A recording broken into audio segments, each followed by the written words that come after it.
नमस्कार दोस्तों, स्वागत है आपका अपने YouTube channel RJ31 study hub पर। दोस्तों, आज बैसाख शुक्ल पूर्णिमा का दिन है और आज के दिन माता बुद्ध की जयंती थी। तो आज मैं बौद्ध दर्शन के बारे में आपसे चर्चा करूंगा, माता बुद्ध के बारे में चर्चा करेंगे। और सबसे पहले बात करने से पहले मोटिवेशनल कोड हो जाए कि आपका मन ही सब कुछ है, आप जैसा सोचोगे वैसा बन जाओगे। ये माता बुद्ध का सुविचार था कि दोस्तों हमारे मन में हमेशा सकारात्मक विचार लेके आने चाहिए, जो हमें हमेशा अपने कर्म पथ पर आगे बढ़ते हुए सफलता की ओर ले जाते हैं।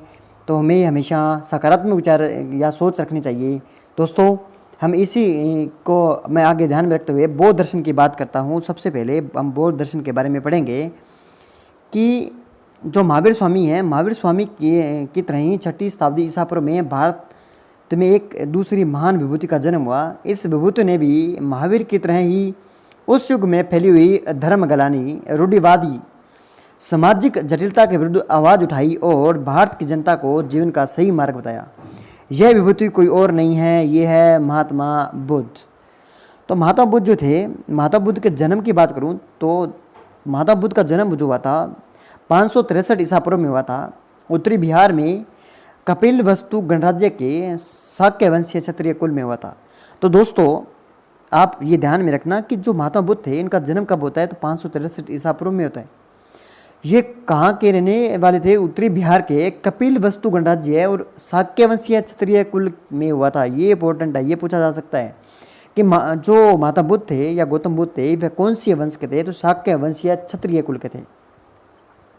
ये है महात्मा बुद्ध। अब हम बात करते हैं गौतम बुद्ध के, आगे बात करते हैं कि गौतम बुद्ध जो है, इनके बचपन का नाम क्या था? तो गौतम बुद्ध के बचपन का नाम जो था सिद्धार्थ था। उनके कुल का गौतम गोत्र होने के कारण इन्हें गौतम कहा गया था। ये दोस्तों आप ध्यान में रखना कि जो गौतम बुद्ध थे, उनके बचपन का क्या नाम था? तो बचपन का नाम जो था वह सिद्धार्थ था। पिता का नाम सुदोधन था, माता का नाम माया देवी था। जब माया देवी अपने पिता के यहाँ जा रही थी तो मार्ग में लुम्बिनी वन में बुद्ध का जन्म हुआ था। और दुर्भाग्यवंश क्या हुआ कि 7 दिन बाद, कितने दिन? 7 दिन बाद उनका स्वर्गवास हो जाता है। अब महात्मा बुद्ध का जो लालन पालन जो उनकी विमाता थी, वह मौसी जो थी प्रजापति गौतमी ने किया था। क्योंकि जो बाल्यावस्था में ही बुद्ध विचारशील, एकांत प्रिय थे, वे बड़े करुणावान थे। संसार के लोगों को कष्टों से देखकर उनका हृदय दया से भर जाता था। यद्यपि उनके पिता ने सभी प्रकार से क्षत्रियोचित शिक्षा दीक्षा उन्हें दिलाई और उसमें वे प्रवीण भी हो गए थे, फिर भी बुद्ध का नाम संसारिक बातों में नहीं लगता था और वे इनसे और उदास हो रहते थे। अब पिता थे, पिता क्या कि पुत्र के मनोवर्ती देकर पिताजी तो थे सुशोधन जी, 16 वर्ष की आयु में ही सिद्धार्थ का यशोधरा नाम की एक सुंदर राजकुमारी से विवाह कर देते हैं। अब क्या हुआ, अपना गृहस्थ जीवन जो है 10 वर्ष तक गृहस्थ जीवन व्यतीत करते हैं और सिद्धार्थ के मन में अपने जीवन का सुख दुख समस्या बराबर उलझन पैदा करती है और सिद्धार्थ वैराग्य मन में ही इस संसार में नहीं लगा। इस वैराग्य भावना के फलस्वरूप एक दिन अपने पुत्र, अपनी पत्नी, पिता और संपूर्ण राज विभव को छोड़कर ज्ञान की खोज में निकल गए थे। और जिस दिन माता बुद्ध ने अपने जो घर को त्यागा था, उसे ही बौद्ध साहित्य में महाभिनिष्क्रमण कहते हैं। तो दोस्तों, ये ध्यान में रखना कि महाभिनिष्क्रमण किसे कहा गया? तो जब महात्मा जो बुद्ध थे, जो गौतम बुद्ध थे, वह अपने घर को त्याग देते हैं, त्यागने की उस घटना को ही क्या कहता है? महाभिनिष्क्रमण कहा गया है। उसके बाद हम बात करें कि महाभिनिष्क्रमण के उपरांत लगातार 7 वर्षों तक सन्यासी जीवन व्यतीत करते हैं। तो सबसे पहले जो महात्मा बुद्ध थे, वैशाली के अल्हार कालम जो तपस्वी थे, इनके पास ज्ञान अर्जन के लिए जाते हैं। लेकिन यहाँ क्या होता है कि इनको ज्ञान की पिपासा पूरी नहीं हो पाती है, ज्ञान को इनका प्राप्ति नहीं हो पाती है, इसीलिए वहाँ से ये चले जाते हैं और वे राजगृह पहुँचते हैं। तो कहाँ पर? वैशाली से सीधे राजगृह। राजगृह में उद्रक रामपूत नामक एक जो आचार्य थे, उनसे मिलते हैं। राजगृह में ब्राह्मणचार्य उद्रक रामपूत के साथ पास गए, किंतु आचार्य संतोष नहीं हुआ क्योंकि यहाँ से ज्ञान की प्राप्त नहीं हो पाती है। तो यहाँ से सिद्धार्थ राजगृह से उरुगवेला वन में पहुँच जाते हैं। वहाँ पर कौंडिन्य उनके साथ, अपने साथ 5 साथियों के साथ उरुगवेला के निकट है, कहाँ पर? निरंजना नदी के तट पर कठोर तपस्या करते हैं। कठोर तपस्या के कारण उनका शरीर सूखकर कांटा हो जाता है, लेकिन उद्देश्य सिद्ध नहीं होता है। अब क्या होते हैं कि एक सुभद्रा नामक जो शूद्र थी, वो महिला कटोरा लेकर जा रही थी, खीर कटोरा लेकर जा रही थी, उन्होंने देखकर खीर को खा लिया था। तो ये जो 5 ब्राह्मण थे, ये थे कहा था तुम तो ये ढोंग कर रहे हो। ये 5 छोड़कर क्या करते हैं, चले जाते हैं। अब 5 ब्राह्मण जो थे इनको छोड़कर चले गए। उन्होंने सोचा, फिर वापस ध्यान लगाना शुरू किया। तो अब क्या हुआ कि एक पीपल के वृक्ष के नीचे ध्यान की अवस्था में बैठ गए और लगातार 7 दिन तक ध्यान मग्न के पश्चात बैसाख माह की पूर्णिमा के दिन इन्हें क्या हुआ, आंतरिक ज्ञान का बोध हो गया था। कितना आंतरिक ज्ञान का बोध हुआ, इसी दिन ये बुद्ध कहा जाने लगा था। दोस्तों, जो माता बुद्ध को जो ज्ञान की प्राप्ति हुई थी बैसाख माह की पूर्णिमा को, बल्कि आज के ये दिन इन्हें आंतरिक ज्ञान का बोध हुआ था। और ये बोध होने ने कारण इन्हें क्या किया, बुद्ध कहा गया था। इस पीपल वृक्ष को क्या कहा गया, इस पीपल वृक्ष को बोधि वृक्ष के नाम से जाना गया। अब क्या हुआ कि ज्ञान प्राप्ति के पश्चात सबसे पहले ये बोध गया में गए और बोध गया में बुद्ध ने अपने ज्ञान का उपदेश एक तपस्वी मलिक नामक 2 बंजारों को दिया जाता है। तो दोस्तों, जो अन्य बुकें होती है वो ये बता रही है कि महात्मा जो बुद्ध थे उन्हें सबसे प्रथम उपदेश जो दिए थे वह सारनाथ में दिए थे। किस में दिए थे, सारनाथ में दिए थे, ये बात कहते हैं। लेकिन जो हमारी माध्यमिक शिक्षा बोर्ड की 9th की बुक ये बता रही है कि माता बुद्ध ने अपने ज्ञान का उपदेश सर्वप्रथम जो दिया था तपस्वी व मलिक को दिया था। कहाँ पर, बोध गया में दिया था। तो आपसे ही दोस्तों ये पूछे कि गौतम बुद्ध के प्रथम शिष्य कौन थे, तपस्वी व मलिक जो थे इनके प्रथम शिष्य थे, 2 बंजारे थे ये। इसके बाद गौतम बुद्ध क्या करते हैं, ज्ञान व विचार को जन साधारण में पहुँचाने के लिए कहाँ चले जाते हैं, सारनाथ चले जाते हैं। और सारनाथ पहुँच कर वही 5 ब्राह्मण, कौन से, कौंडिन्य व उनके साथी प्लस से एक यहाँ पर यश नामक व्यापारी था। कौन था, यश नामक व्यापारी को भी ये ज्ञान का उपदेश देते हैं और इनको ज्ञान को की दीक्षा प्राप्त करते हैं। और इस ज्ञान का उपदेश देने वाली जो प्रथम घटना थी, इस घटना को क्या जाता है, बौद्ध साहित्य में धर्म चक्र प्रवर्तन कहा जाता है। दोस्तों ये ध्यान रखना, धर्म चक्र प्रवर्तन किसे कहते हैं। तो जो महात्मा बुद्ध थे उनके द्वारा जो सारनाथ में या बोध गया में जो प्रथम उपदेश दिए गए थे, उन जो उपदेश दिए गए थे, ज्ञान का धर्म का सबसे पहला विचार जो प्रकट किया उसे धर्म चक्र प्रवर्तन कहते हैं। अब क्या हुआ कि 80 वर्ष की आयु में 483 ईसा पूर्व में गोरखपुर के समीप पे कुशीनगर नामक स्थान पर गौतम बुद्ध ने अपना शरीर त्याग दिया था और पूरे शरीर त्यागने की घटना को महापरिनिर्वाण कहा गया।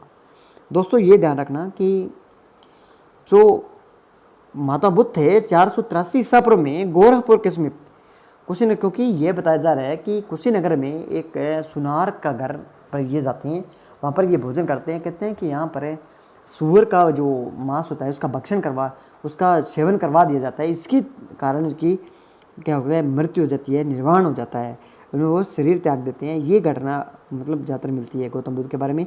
और इस बुद्ध के शरीर त्यागने की घटना को परिनिर्वाण कहा जाता है, महापरिनिर्वाण कहा गया। अब दोस्तों नेक्स्ट बात करें तो महावीर स्वामी की तरह ही माता बुद्ध भी मानवता के शिक्षक थे। किसके, मानवता के शिक्षक थे। उन्हें अपने उपदेशों में दुख से पीड़ित लोगों को मुक्त कर सतत शांति प्राप्त हो ऐसा मार्ग बताने का प्रयत्न किया और दार्शनिक चिंता का आधार 4 आर्य सत्य बताए थे। ये इंपॉर्टेंट है। जो हमारा बौद्ध धर्म में इसमें 4 आर्य सत्य जो बताई गई हैं। नंबर 1 बात करूँ, संसार दुख में है। सबसे पहले महात्मा बुद्ध कहते हैं कि संसार दुख में है क्योंकि संसार में जन्म मरण है, संयोग है, वियोग है, लाभ हानि है, सभी दुख ही दुख है। दूसरा जो इन्होंने ये बताया था, दूसरा ये बताते हैं कि दुख का कारण, मतलब सभी प्रकार के दुखों का कारण तृष्णा व लालसा या वासना है। ये ध्यान रखना कि महात्मा बुद्ध ने दुख का कारण किसे बताया, तृष्णा या लालसा या वासना को दुख का कारण बताया था। नेक्स्ट है दुख दमन, तृष्णा के निवारण से या लालसा से के दमन से दुख का निराकरण हो सकता है। पहले दुख का कारण संसार है, फिर दुख का कारण ये बताते हैं, दुख का दमन कैसे हुआ, दमन का निराकरण भी ये बताते हैं, उसके बाद दुख निरोध मार्ग भी बताते हैं कि दुखों पर विजय प्राप्त करने का मार्ग ही वह अष्टांगिक मार्ग या मध्यम मार्ग जो होता है वही दुख निरोध मार्ग होता है। ये 4 आर्य सत्य इन्होंने बताए थे। अब नेक्स्ट बात करें माता बुद्ध ने बताया कि सांसारिक वस्तुओं को भोगने की तृष्णा ही आत्म को जन्म मरण के बंधन में जोड़ते रहती है। तो सबसे पहले उन्होंने किसकी विरोध किया? तृष्णा का, लालसा का। अंत निर्वाण जो है प्राप्ति के लिए तृष्णा मिटा देना आवश्यक होता है। इसलिए मनुष्य को अष्टांगिक मार्ग का अनुसरण करना चाहिए। अष्टांगिक मार्ग जीवन यापन का बीच का रास्ता होता है और इसलिए इसको मध्यम मार्ग भी कहते हैं, क्योंकि अष्टांगिक मार्ग जो बताया इन्होंने बताया था इसे मध्य मार्ग के रूप में बताया था।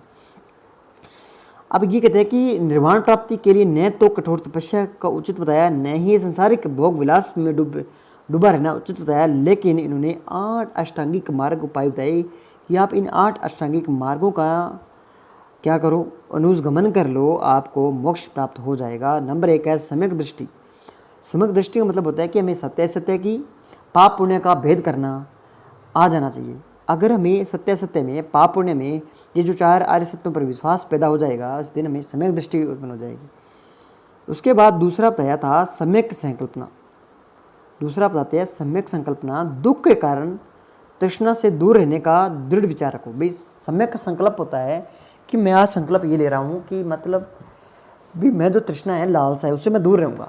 ये दूसरा उन्होंने बताया। तीसरा बताया सम्यक वाक। सम्यक वाक शुद्ध वचन के बारे में कहा कि हमें नित्य सत्य बोलना चाहिए, मीठी वाणी बोलना चाहिए। उसके बाद चौथा इन्होंने ये बताया था, ये कहते हैं सम्यक कर्मांतक बताया, विशुद्ध कर्म, हमेशा सच्चे और अच्छे काम करो। माता बुद्ध कहते हैं कि हमें जीवन में हमेशा अच्छे और सच्चे काम करने चाहिए। सम्यक आजीव। आजीव का मतलब होता है शुद्ध आजीविका। भी हमें अपनी जो आजीविका है उन्हें पवित्र तरीके से ही अपनाओ, क्योंकि अब भ्रष्टाचार के ये खिलाफ हो गए। मतलब ये बात करेंगे आजीविका के लिए पवित्र तरीके अपनाना चाहिए। हमें किसी से चोरी दिक्कत नहीं करनी चाहिए, हमें किसी रिश्वत नहीं लेनी चाहिए, ये इसके बारे में ये बता रही है। उसके बाद सम्यक पर्यटन की बात करें तो शरीर को अच्छे कार्यों में लगाने के लिए उचित परिश्रम करना चाहिए। उसके बारे में ये बताते हैं, सम्यक स्मृति के बारे में बताते हैं कि सम्यक स्मृति अपनी त्रुटियों को बराबर याद रखकर विवेक और सावधानियों से कर्म करने का प्रयास करना चाहिए। हमेशा ये महात्मा बुद्ध जी ये कहते हैं कि हमारी जो त्रुटियां हमने की है उन त्रुटियों को हमेशा ध्यान रखना चाहिए कि मैंने ये त्रुटि की है, उनको ध्यान में रखते हुए आगे अपने विवेक और सावधानी से हमें अपने कर्म पथ पर आगे बढ़ते रहना चाहिए। दोस्तों जैसे हमने सोचा भी रीट को क्वालिफाई करना है, पीछे पेपर दिया, एग्ज़ाम दिया, तो हमने क्या किया, उसमें जो त्रुटि रही उनको याद रखना चाहिए। उस त्रुटि को याद रखते हुए हमें विवेक और अपनी सावधानी से अपने कर्म पथ पर आगे बढ़ता रहना चाहिए। उसके अगली बात करें सम्यक समाधि। सम्यक समाधि मतलब ध्यान। मन को एकाग्र करने के लिए ध्यान लगाना जरूरी होता है। ये ध्यान लगाने की बात करते हैं। उसके बाद माता बुद्ध जो है ये कहते हैं कि अपने शिक्षाओं में बुद्ध ने सील और नैतिकता पर बहुत अधिक बल दिया। ये इंपॉर्टेंट बात है। तो सबसे ज़्यादा जो बल दिया था माता बुद्ध ने वह सील और नैतिकता पर बहुत अधिक बल दिया। उन्होंने अपने अनुयायियों को मन, वचन और कर्म से पवित्र रहने को कहा। इसलिए उन्होंने निम्नलिखित 10 सील या नैतिक आचरण का पालन करने को कहा। इन्हें ही 10 नियम या 10 शील गुण सिद्धांत भी कहा जाता है। तो 10 शील गुण सिद्धांत जो दिए थे महात्मा बुद्ध ने दिए, उनकी बात करते हैं। सबसे पहले अहिंसा व्रत का पालन करना चाहिए। हमेशा अहिंसा, हमें कभी भी हिंसा नहीं करनी चाहिए, तो हमें हिंसा का पालन करना चाहिए। दूसरा है झूठ का परित्याग करना, सत्य मार्ग में होना चाहिए। तो अहिंसा, दूसरा सत्य मार्ग में अपनाना चाहिए। नंबर 3 होता है अस्तेय। अस्तेय मतलब है चोरी नहीं करना, हमें कभी भी चोरी नहीं करनी चाहिए। चौथा अपरिग्रह बताया, वस्तुओं का संग्रह नहीं करना चाहिए। और अगला है ब्रह्मचर्य, भोग विलास से दूर रहना चाहिए। तो दोस्तों ये जो 5 जो शील गुण सिद्धांत जो लिए थे दोस्तों, ये ध्यान में रखना। ये जो हमारे महावीर स्वामी जो थी, ये पार्श्वनाथ व महावीर स्वामी जो थी, जो जैन धर्म था, उन जैन धर्मों में जो 5 शील गुण जो अपनाई गई है, वहीं गौतम धर्म में भी ये 5 शील गुणों को अपनाया गया है। यह थोड़ा सा आप ध्यान में रखना। नेक्स्ट बात करें, इन्होंने कहा कि नृत्य और गान का त्याग करना चाहिए। हमें नृत्य गायन का त्याग करना चाहिए। सुगंधित पदार्थों को त्याग करना चाहिए। ऐसे में भोजन नहीं करना चाहिए। भी आपको जैसे शाम को 7 बजे भोजन करें, 7 के बाद कोई रात को 12 बजे भोजन करते, 1 बजे, ये माता बुद्ध कहते हैं ये भोजन नहीं करना चाहिए। कोमल सेवा का त्याग करना चाहिए, क्योंकि ये कहते हैं कि हमारा जीवन कष्टमय जीवन है, इसको हमें कोमल सेवा का त्याग करके हमें हमारे जीवन को कष्टमय जीवन से जीना चाहिए। कामिनी कंचन का त्याग करना चाहिए। उसके बाद हम बात करें कि इन सदाचार, इन नियमों का प्रथम जो 5 जो महावीर स्वामी द्वारा बताए गए 5 नियमों के अनुरूप अहिंसा, सत्य, अस्तेय, अपरिग्रह और ब्रह्मचर्य के हैं। ये आपको मैंने बताया था कि महावीर स्वामी के 5 जो 5 नियम को बौद्ध धर्म में अपनाया गया है और बुद्ध के अनुसार इन पांचों का पालन करना सभी गृहस्थियों उपासकों के लिए आवश्यक है। इसका पालन करते हुए संसार का त्याग नहीं करने पर भी मनुष्य सन्मार्ग की ओर बढ़ सकता है। उपयुक्त नियमों का पालन करना आवश्यक होता है। माता बुद्ध ने अपने सिद्धांतों का प्रतिपादन उस युग में प्रचलित रूढ़िवादिता तर्क का युक्त खंडन करते हुए किया और अपने स्वतंत्र दार्शनिक चिंतन का भी प्रतिपादन किया। बुद्ध तर्क पर बहुत बल देते थे, अंधश्रद्धा में उनका विश्वास नहीं था। उन्होंने वेदों की प्रमाणिकता का खंडन किया, ये इंपॉर्टेंट है। ये माता बुद्ध जो थे, इन्होंने वेदों की प्रमाणिकता का क्या किया था, खंडन किया था। वेदों को खंडन करने के साथ उन्हें ईश्वर को सृष्टिकर्ता के रूप में नहीं माना। इसी कारण कुछ लोग ने बुद्ध को नास्तिक भी कहा था, क्योंकि वेदों का खंडन कर दिया, ईश्वर को क्या सृष्टिकर्ता नहीं माना, इसीलिए बुद्ध को नास्तिक भी कहा है। माता बुद्ध आत्मा की अमरता में विश्वास नहीं करते थे। उनके लिए आत्मा शंकास्पद विषय था। अंत आत्मा के बारे में न उन्होंने यह कहा कि आत्मा है और न उन्होंने यह कहा कि आत्मा नहीं है। ये इंपॉर्टेंट बात है कि माता बुद्ध ने कौन सा सिद्धांत अपनाया था, तो माता बुद्ध ने कर्मवाद का सिद्धांत को मानते थे। ये इंपॉर्टेंट है कि आप कर्म करोगा, फल की इच्छा न करो, कर्मवाद के सिद्धांत को अपनाया था। उनका कहना है कि मनुष्य जैसा कर्म करता है वैसा ही फल भोगना पड़ता है। मनुष्य का यह लोक परलोक कर्म पर ही निर्धारित है। ये इंपॉर्टेंट है कि माता बुद्ध कहते हैं कि जो कर्मवाद जो हमारा था, मनुष्य को कर्म अच्छा कर्म करेगा तो अच्छा फल मिलेगा, बुरा कर्म करेगा तो बुरा फल मिलेगा। ये कर्मवाद का सिद्धांत है। अब क्या हुआ, कर्म फल भोगने के लिए मनुष्य का आवागमन होता है। बुद्ध पुनर्जन्म में विश्वास करते हैं, ये इंपॉर्टेंट बात है। माता बुद्ध के जो नहीं थे वे पुनर्जन्म में विश्वास करते हैं। कहते हैं कि मनुष्य कर्म के अनुसार ही उसका पुनर्जन्म होता है, किंतु बुद्ध का विचार था कि पुनर्जन्म आत्मा का नहीं अहंकार का होता है। जब मनुष्य की तृष्णा वासना नष्ट हो जाती है तो अहंकार भी नष्ट हो जाता है। मनुष्य जन्म से निकलकर निर्वाण प्राप्त करता है। माता बुद्ध कहते हैं कि अगर अहंकार है तो मनुष्य के शरीर में अहंकार होना जरूरी होता है। इस अहंकार के ऊपर ही क्या होता है, हमारी जो अच्छाई होती है वह विजय प्राप्त करती है। तो जब अहंकार तृष्णा लालसा खत्म हो जाएगी तो अहंकार ऑटोमेटिक नष्ट हो जाता है।